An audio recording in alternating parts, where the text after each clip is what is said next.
Lihat ayat 9. Ayo, tadi yang berkata marah, baca ayat 9. Bunyi apa?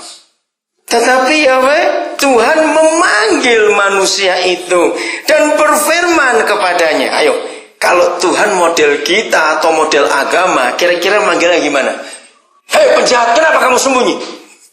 Lihat cara Papa manggil gimana? Di manakah engkau? Ini marah atau tidak? Kagum bukan? Ini yang gereja gagal mengenalkan dia sebagai ayah. Hei, di manakah engkau? Kasihnya itu luar biasa. Ia menjawab, ketika aku mendengar bahwa engkau ada dalam taman ini, aku menjadi takut karena aku telanjang, sebab itu aku bersembunyi. Firman-Nya, masih baik gak Tuhan? Masih baik gak? Coba jawab. Masih lembut. Siapa yang memberitahukan kepadamu bahwa engkau telanjang? Lihat, itu masih tanya, apakah engkau makan dari buah pohon yang kularang engkau makan itu?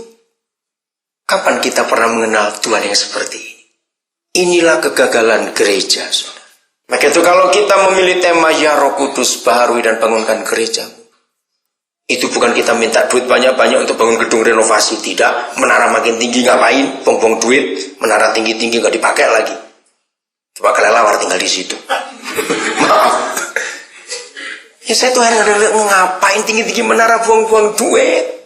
Coba biaya menara dipakai nyokolakan orang. Sudah sarjana berapa banyak itu? Ya Roh Kudus, baru dan bangunkan gerejamu. Apanya? Ini yang kita perlu dibarui. Gereja harus bisa mengenalkan kepada dunia, Tuhan itu seorang ayah yang luar biasa. Saya lanjutkan. Mari kita buka Yohanes pasal 21.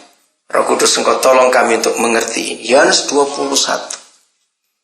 Simon pertama kali ketemu Yesus, dapat ikan banyak, masih ingat itu? Semalam-malam dapat, begitu dapat ikan banyak, Simon terkejut bahwa ini Tuhan. Lalu dia tersungkur di bawah kaki Yesus Tuhan, dan dia berjanji, aku tinggalkan semua mulai hari ini. Aku ikut Yesus. Ya, setelah Yesusnya mati, bahkan bangkit pun Petrus nggak percaya. Dia kembali nangkap ikan lagi. Nah, kisahnya menarik. Sejak dia menyangkal, berapa kali dia nyangkal? 7 kali, saudara. Nah, saudara nggak teliti baca Alkitab.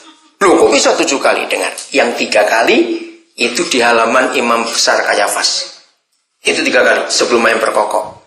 Yang keempat kali, ketika Maria Magdalena mendapat di kubur itu kosong. Kan Maria dulu yang dapat toh pagi-pagi itu. Dia balik cerita, Petrus percaya tidak? Itu 4 kali.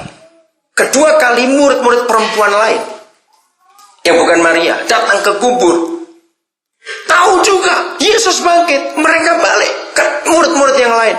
Petrus nggak percaya, nyangkal, nggak mungkin. Sudah berapa kali? 5. Yang ke-6, waktu 2 murid laki-laki pulang ke Emmaus karena kecewa juga.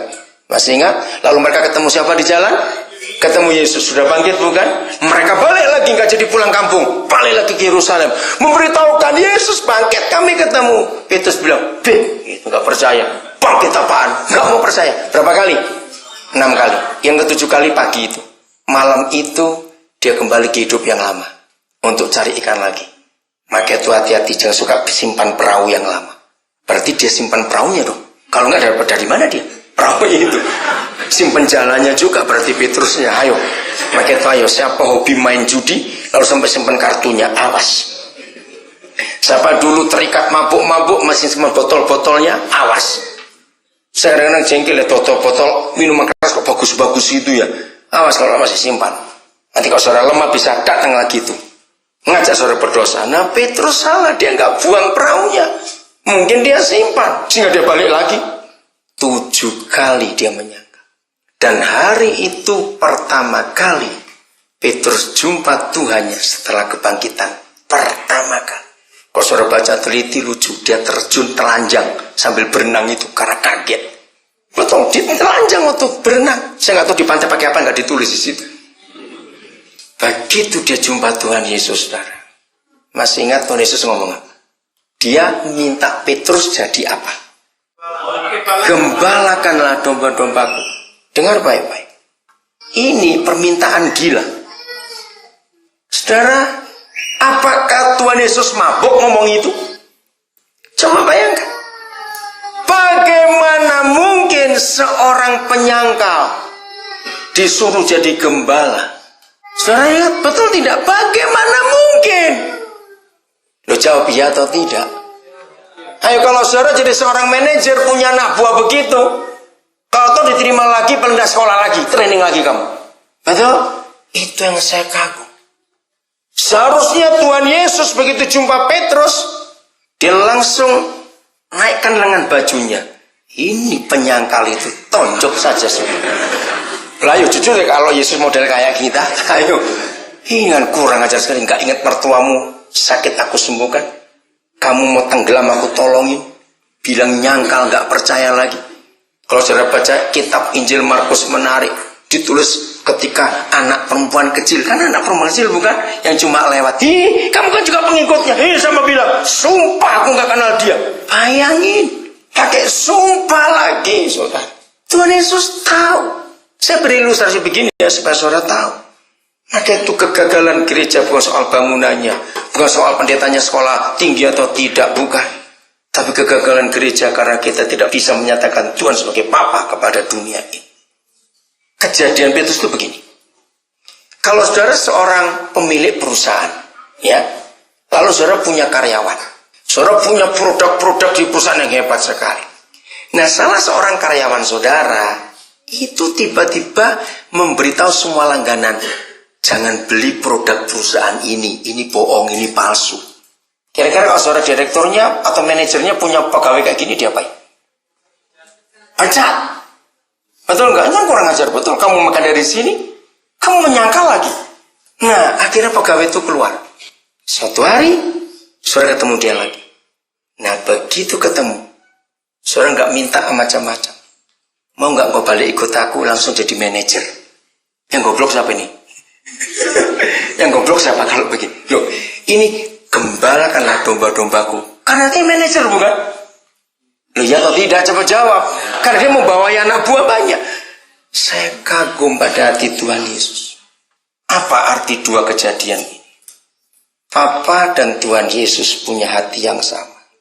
Tidak pernah mencat orang, tidak pernah nolak orang. Menerima. Ingat Roma 15 ayat 7. Terima. Sebab itu terimalah seorang akan yang lain. Sama seperti Kristus telah menerima kita untuk kemuliaan Tuhan. Saudara, ini kegagalan gereja. Saya percaya gereja nggak pernah siap. Kalau ada orang gila masuk, ada pelacur dengan dandanan yang nyolok, lalu masuk gereja, pasti segereja ngeliatin dari atas sampai bawah. Ini dari mana ini orang pakai baru terus begitu. Kira-kira ya atau tidak? Jujur, kita nggak akan pernah siap. Kalau ada orang masuk gereja, baunya minta ampun, kita minggir, baunya ini orang. Maaf, itulah gereja. Jadi anak-anak tahu kalau dua orang itu ayah ibunya karena diterima. Dan Tuhan Yesus menerima kita tanpa syarat. Katakan amin. Tanpa syarat. Juga nggak pakai percobaan. Jadi gini misalnya, saya datang, Tuhan saya bertobat, saya baru ini, Tuhan saya berbuat ini, saya minta ampun. Baik Daniel, percobaan 3 bulan gitu. Begitu atau tidak? Jawab. Enggak.